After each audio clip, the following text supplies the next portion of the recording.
All right, what's good, YouTube? Got a little bit of a different setup here today. I have my actual camera. I'm not just using my webcam, and we're gonna be doing some screen sharing today. So this is exactly why your diet isn't working, why your diet is not good, and I'm gonna give you all the fixes as well that you can apply like literally right away.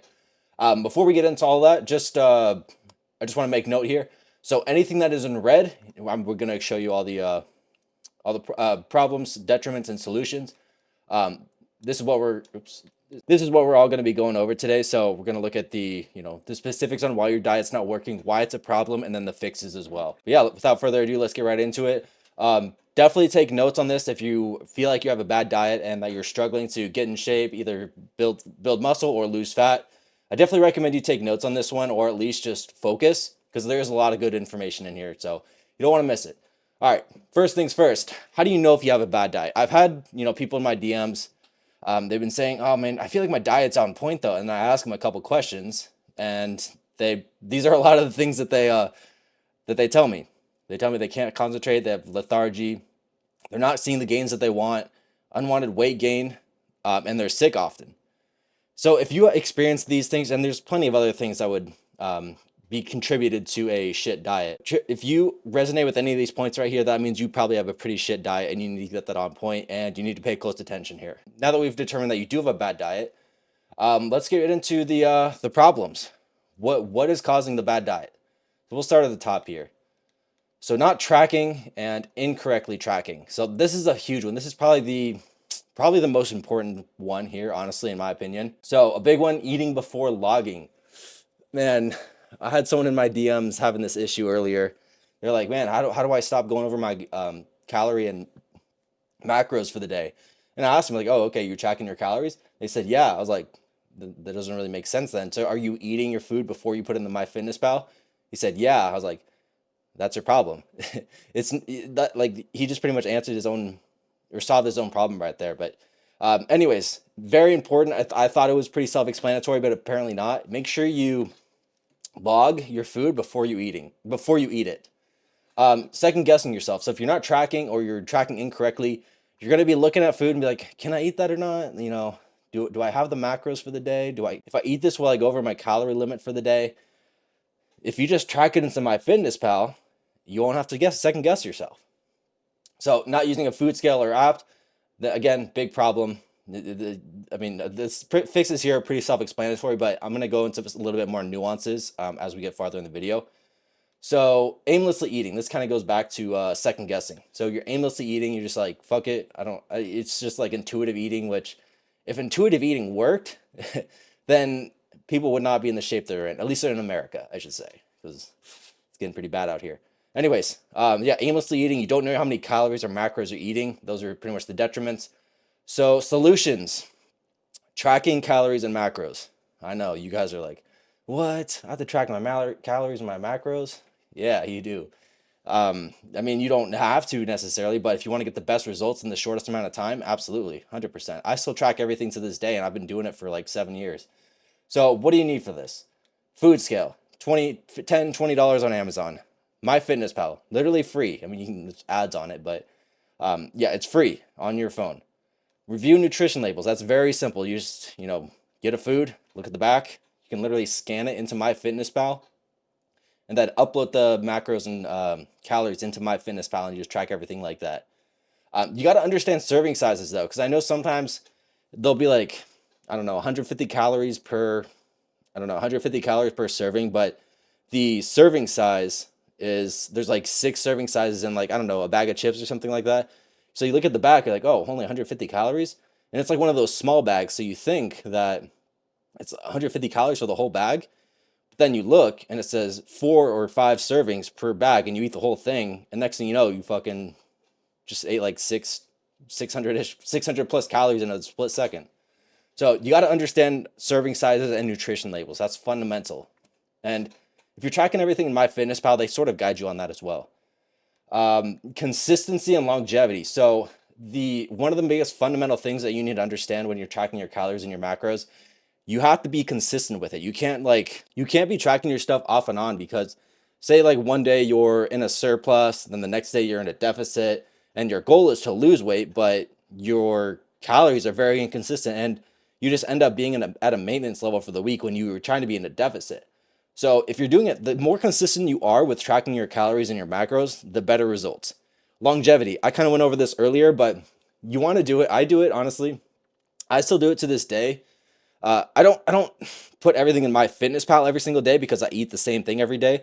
But every single time I make an adjustment to my diet or meal plan, I should say, I log it into MyFitnessPal and I'm like, okay, so I got to eat this. And then the next day when I'm, eating that new diet plan, I look into MyFitnessPal, just double check, like, okay, so it's 300 grams of this, 200 grams of this, things like that. So you want to do it for a long period of time, but over time you can sort of do what I do and just only track it when you make adjustments, if that makes sense. But if you're a beginner and you're not eating the same thing every single day, then you absolutely need to be tracking everything every single day. Yeah, it's a little bit annoying at first, but do you want to get in shape or not? Like, it's just part of the process. You have to do it.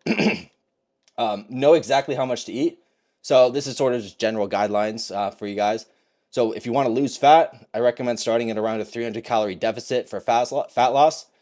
You find your maintenance calories. There's calculators online, or you can do like a track everything for a week, average it out. There's a couple different ways to go about it, but a good rule of thumb is just 300 calorie deficit to start. And if you want to build muscle, gain weight, a good start is a 300 calorie surplus. All right, 1 gram of protein per pound of body weight. Again, these are sort of just general guidelines I go off of, as well as what I give my clients and everything. And then I split the carbs and fats between a 75-25% between carbs and fats for the remaining calories. I've gone over plenty of videos on how to exactly track your macro or calculate your macros for your plan in the past. So I'm not going to go over that in this video, but I can link that video down below or something. Now that you understand that you need to track your calories and your macros, a lot of your problems are going to be fixed once you do that. However, there's still more to it. Bad sources. This is a big one. This is one I know a lot of people struggle with, especially Americans. Processed food. Oh my God, processed food. It's high in saturated fats. That causes you to get lethargic. High in sugar, dopamine crash, lethargy. Well, dopamine high, then crash. Addiction. Yes, the sugar, fast food, that shit is addicting. Because when you eat it, it releases so much dopamine in your brain. And then when you finish the meal, you feel like shit, you feel tired, and you want to eat more of it. It's literally an addiction. So dopamine crash as well. What happens then? Lack of concentration, lack of motivation. That's a huge reason why people aren't motivated. It's because they have a shit diet and they just feel like shit all the time. Again, so many of your problems will be fixed like once you clean up your diet and start tracking your shit. So you're less productive at work, less energy to do fun things. I'm sure you'd rather, instead of just sitting home, just, I don't know, going to bed early or something, spend time with the kids, or just do something that'd be more enjoyable, more productive, I should say. So low macronutrient profile. You won't lose fat and like build muscle as efficiently if you're eating like a bunch of processed food.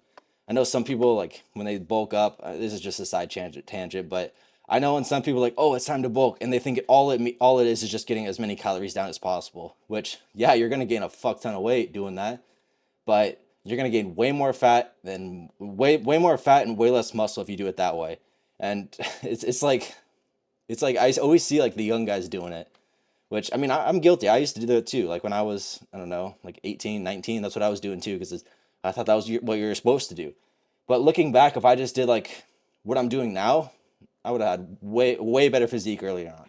Anyway, side tangent. So yes, you won't build as much fat, or you won't be able to lose fat and build muscle as efficiently. So this all will lead to a undesired body composition. And then calorically dense foods. These are all pretty simple here. Not satiating, so it makes it easier to overeat. And then drinking your calories as well. This is a huge mistake. If you're drinking your calories and you're trying to lose weight, you're doing it so wrong. Like it's such a big mistake. If you just like, if you just replace, or if you just get rid of all your liquid calories and replace it with water or something, I guarantee you that you'd be surprised with the results that you will see just by making that small switch. So high in sugar in a lot of cases, which is going to cause dopamine high, dopamine crash, as we went over earlier, which leads to poor concentration. Drinking calories is not satiating, so it makes it very easy to overeat. It's not voluminous. Once you, I don't know, drink a soda or something, it's like 150, 200 calories, which It isn't much, but it's empty calories. Like you just drink it and you like don't even notice a thing. And same thing with like fruit juice and stuff. You got to stay away from that. It's super high in calories. And then yeah, if it's high in calories, then you're just gonna gain more fat, which all leads to undesirable body composition. So stay away from the processed foods as much as you can. I'm gonna go over like the the ratio I follow as well as like what I give my clients. So when you eat whole foods as well, you're gonna get way more energy. I know for me when I like have spinach, carrots, rice, chicken, like my normal I guess meal, one of my normal meals, my staples I should say. I always get like a burst of energy for the next like 30 minutes to an hour. Whereas if I ate like, I don't know, McDonald's or something like that, I know I'd feel like shit for the next few hours.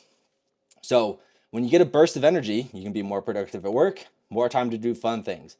And I should have added here, but when you're eating whole foods, your workouts are going to be significantly better. Promise you that. Your workouts are going to be so much better when you're eating whole foods.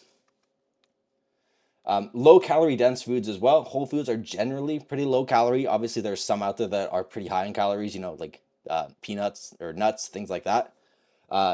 So it makes it so it's when food is more low calorie dense, it's going to be easier to lose the weight because it's going to be more satiating. So that's the solution there. So 85% of your diet should be coming from whole foods, and the other 15 can basically come from whatever. But the more whole foods in your diet, the better. I will say that. So just keep that in mind. So things like fruits, veggies, lean meat, rice, things like that, whole grains, those are really good as well. Good micronutrient profiles. So what is the benefit of having good micronutrients in your diet? Well, build more muscle, lose fat more efficiently. Again, these are some things people don't really think about. They just think calories, muscle. Like that. I mean that's not the whole picture. Calories equals weight gain for sure, which it will correlate to some muscle gain, but obviously we're trying to limit the amount of fat gain in this process. And then micronutrients help you lose more fat or help you lose weight more efficiently as well. Just helps the body with natural processes, really. All right, lack of protein is another one. If you're not eating enough protein, you're not going to be full throughout the day, which makes it easy to overeat. You're not going to be building as much muscle as you would like because protein is obviously essential for building muscle. Impaired immune function. This is one people don't really seem to think of, but if you feel like you're getting sick all the time, then and you're not eating a lot of protein, just being able to consume more protein, especially coming from whole foods, is going to make a pretty significant difference for you. So it'll increase your chances of sickness if you're not eating enough protein. 1 gram of protein per pound of body weight. That's a pretty good rule of thumb. Okay, I went over that briefly, but it is the key, or it is the solution to the low protein diet problem. So some good sources that I like, as well as what I recommend to people, is fat-free Greek yogurt, lean meat. I like chicken a lot. Eggs, egg whites. You want to be a little bit careful. You don't want to overdo the eggs because they obviously a lot of fat in those. So I only have like 2 eggs a day, and then I drink a lot of egg whites, but that's just me. I don't recommend going too crazy with the eggs for that very reason. More efficient protein synthesis as well. It's much easier for your body to convert, whole food proteins into muscle than it is like, I don't know, just random like bullshit protein sources. I can't think of any at the top of my head right now, but I'm sure you guys can think of them. All right, so yeah, 1 pound of protein per pound of body weight. That's just a general rule of thumb. Yeah, you can do like 0.8 or like 1.2 depending on what you like, but that's just what I do. So satiation, obviously eating more protein is going to make you feel more full. It's going to build more muscle. Then when you build more muscle, that's going to burn more calories at rest. Satiation. So it's going to be easier not to overeat. When it's easier not to overeat, it's going to be easier to lose fat. See where I'm going with this, guys? So building more muscle, more protein equals more protein synthesis, more muscle, more calories burned at rest. This is a huge one a lot of people don't think of. But when you're burning more calories at rest, it makes it so much easier for you to stay leaner year round. I know for me, like when I didn't have as much muscle as I do now, I could not maintain a 6-pack year round. But now it's like, I feel like I can eat a lot, get my body fat like even some pretty high, and still have a 6-pack. So all right, that is it for this video, guys. That is basically how you can fix your diet. Like these are the problems with your diet, the solutions or the ramifications of having a shit diet, as well as the solutions. So I'm gonna link a couple more videos down in the description that will be able to help you. One is how to maintain a 6-pack year round. I go into a little bit more details on some things like this. Um, but if anyone wants access to this chart or anything, then shoot me a follow on Instagram and then DM me chart, and I will send this over to you. Just for your reference, you don't have to like come back to this video or screenshot it or anything like that. Just so you can actually have a copy of this if you want. But yeah, if anyone is potentially interested in reaching out to me and learning about more about, potentially working with me and what that would look like, there's also a calendar link in the description as well that you can book a call with me personally, and I will see, and then we could determine together if you'd be like a good fit to, or if we would be a good fit to work together. But yeah, with that being said, guys, go follow my Instagram, link in the description as well. With that being said, I will see you guys in the next one. Thanks for watching. Peace.